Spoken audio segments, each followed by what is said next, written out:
Galactica is the flying roller coaster at Alton Towers. This was a prototype from Bolliger Mabillard. While the company has gone on to make bigger flying coasters, I think this one still holds up for its uniqueness, and it may now be a bit underrated. I will explain why in this review. Alton Towers envisioned a flying coaster at their park as early as 1990, but no company had developed the technology at that point. This park names their major coaster investments as secret weapons. Due to the nearby residents, they cannot build above the tree line, so they know they need to offer themed and/or unique experiences to stand out. Secret Weapon 1 and 2 were arrow pipeline coasters that never materialized. Secret Weapon 3 in 1994 was a Bolliger Mabillard inverted coaster in Nemesis. This was the first ride of its kind in Europe. Nemesis was a smashing success, and this would not be the last time they worked with B&M. By the mid-1990s, a few smaller manufacturers had produced small, single-car flying coasters. Alton Towers returned to B&M for Secret Weapon 4. The park originally wanted to be a flying coaster, but due to technical limitations, they instead pivoted to a different prototype from B&M. They opened Oblivion in 1998, which would be the world's first dive coaster. This was another well-received ride, as it featured a theatric near vertical drop into an underground pit. Over the next few years, a few different manufacturers developed the technology for large-scale flying coasters, including Bolliger Mabillard. Alton Towers signed a contract with B&M for a prototype flying coaster, and they began teasing the attraction as a next-generation, aerial inverting ride. The park made an acronym from that, naming their new coaster Air. This ride opened in 2002. Alton Towers advertised as the world's first flying coaster, even though that claim was not true. Vekoma had produced 3 different Flying Dutchman coasters by that point, and the UK's very own Granada Studios opened a flying coaster 5 years prior, but that ride closed before Air even opened, so Air originally opened as the only flying coaster in the UK. This coaster is placed in the Forbidden Valley section of the park. By the mid-2010s, the park wanted to refresh the attraction, so in 2016, they rebranded the ride as Galactica. This most notably came with virtual reality headsets. This was one of the first coasters to offer this gimmick, and I believe it was the only flying coaster to ever do so. Galactica ran fully with VR in 2016 and 2017, but the additional time to secure the headsets dramatically increased load times and decreased the coaster's throughput. In 2018, they limited VR to the back 3 rows to help with capacity. Then 2019, VR was removed entirely. The park realized Galactica was still a popular coaster, even without the VR. Based on guest feedback, riders shared they'd rather wait less for a coaster without VR than waiting longer for a coaster with VR. This mimics what a lot of parks did in the mid to late 2010s. On paper, VR seemed like a great idea to spruce up existing thrill rides, but this fad snarled capacity. This is why it is only offered on a few select coasters worldwide now. Galactica maintained the name change and space theming after the removal of VR. This included a mesmerizing portal at the base of the first drop. This looks particularly stunning at night when it's lit up, so it's a shame that Alton Towers is not open past dark more often. There is no other theming on the route, but you have an atmospheric station giving off futuristic space vibes. There's a themed instructional video and space-themed soundtracks playing, and the dispatch sequence is accompanied by flashing blue lights. I believe the original plans called for more extensive landscaping, but it was scrapped for budgetary purposes. This coaster's planning started in the 1990s when the Tussauds Group owned the park, but the owners were in the midst of an ownership change while the coaster was being erected, and they were routinely trying to save some cash on aesthetics. As a result, this ends up being the least themed of the Secret Weapon attractions, but it still is nicely presented. I am curious if they revisit the theme again in the future though. This coaster is located in Forbidden Valley next to Nemesis. Much of the land is tied into the Nemesis lore around the Phalanx. This area has a dark and brooding theme. Galactica's more whimsical, uplifting theme doesn't really fit in with the rest of the area.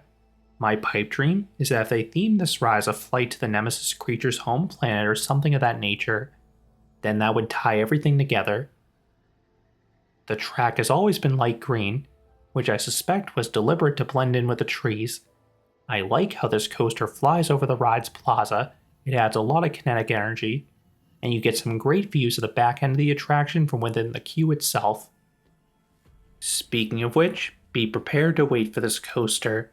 It typically is one of the longer waits in the park.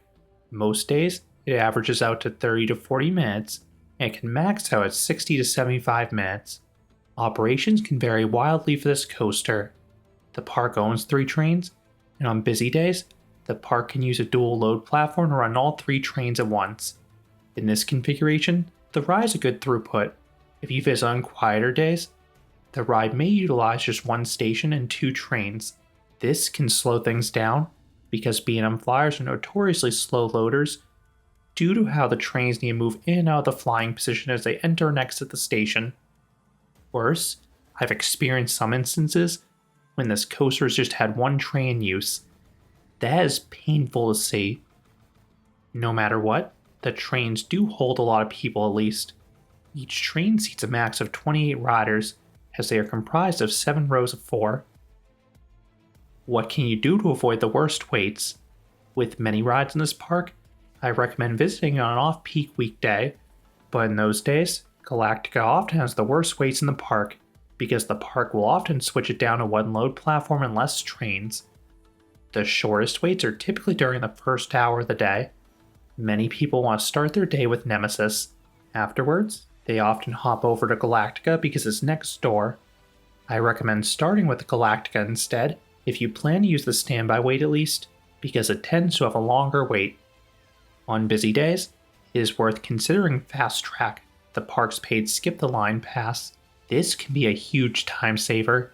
You avoid most of the outdoor queue, so you typically wait just 10 to 20 minutes, although that does depend on the number of stations and trains in use. In 2025, the park added a single rider line to Galactica.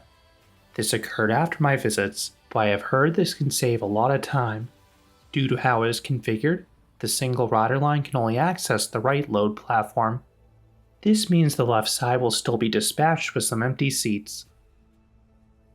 Towards the end of the main queue, riders are assigned a row.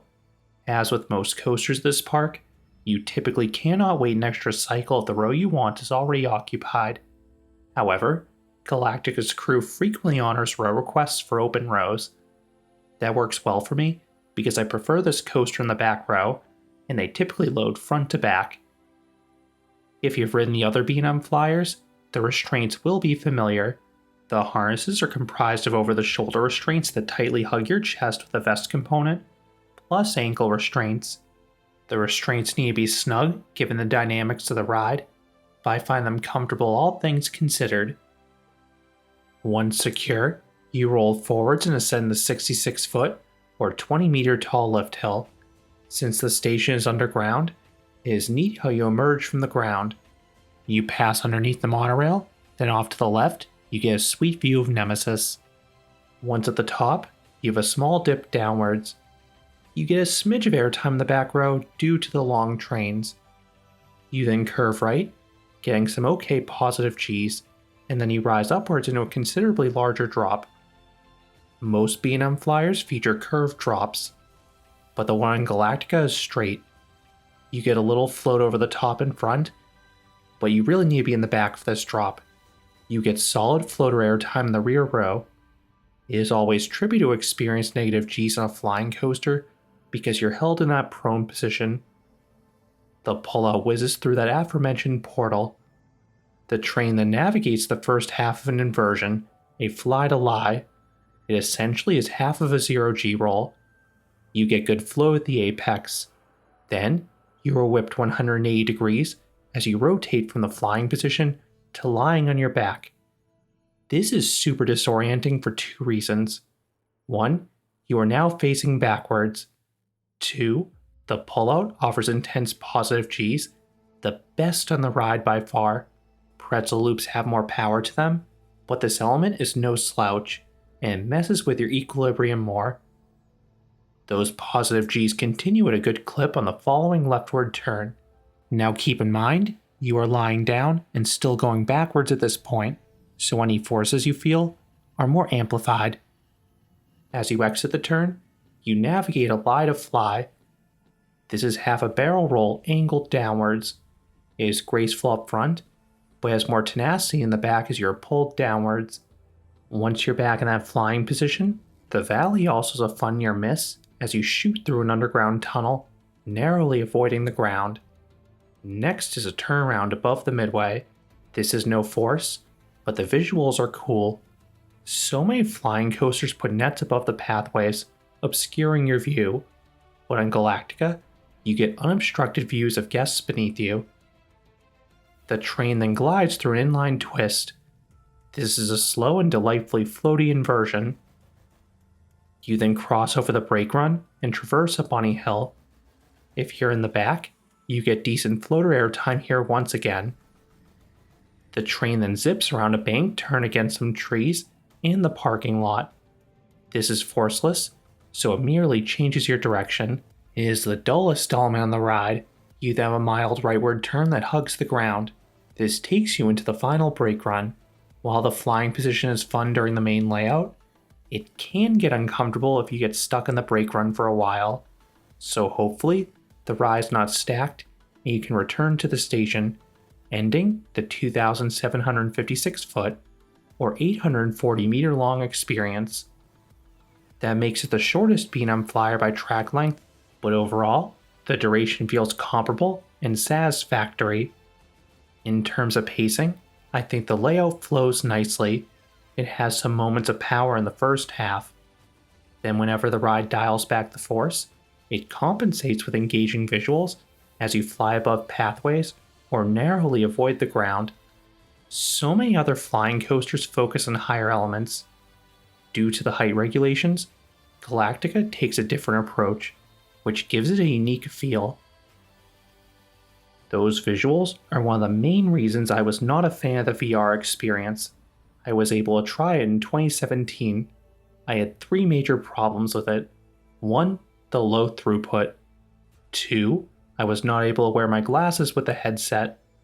While they had a dial, the visuals were still blurry for me, even on the most extreme settings.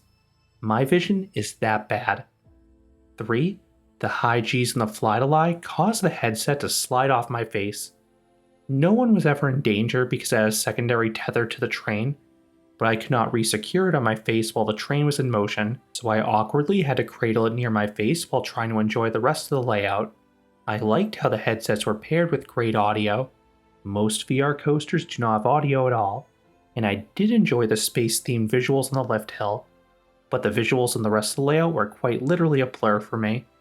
I am glad the ride now operates without VR because again, the visuals can hold their own. In terms of smoothness, this coaster is glass smooth.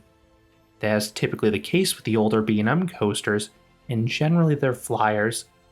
This model sometimes can rattle in the pull-out from the pretzel loop, probably due to the extreme positive G's, but Galactica does not have one of these. What would I rate Galactica? I would give this coaster a 7.5 out of 10.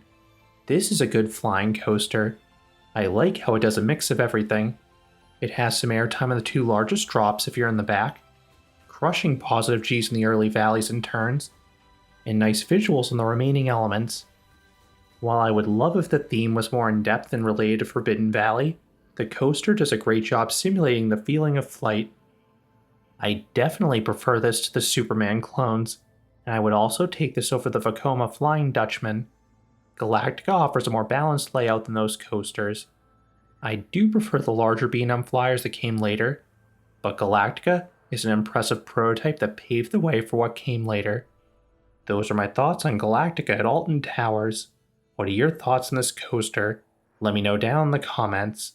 If you enjoyed this review, I would appreciate it if you gave this video a like, and you consider subscribing, because there'll be a lot more roller coaster and amusement park videos here at Canopy Coaster. Thanks for watching.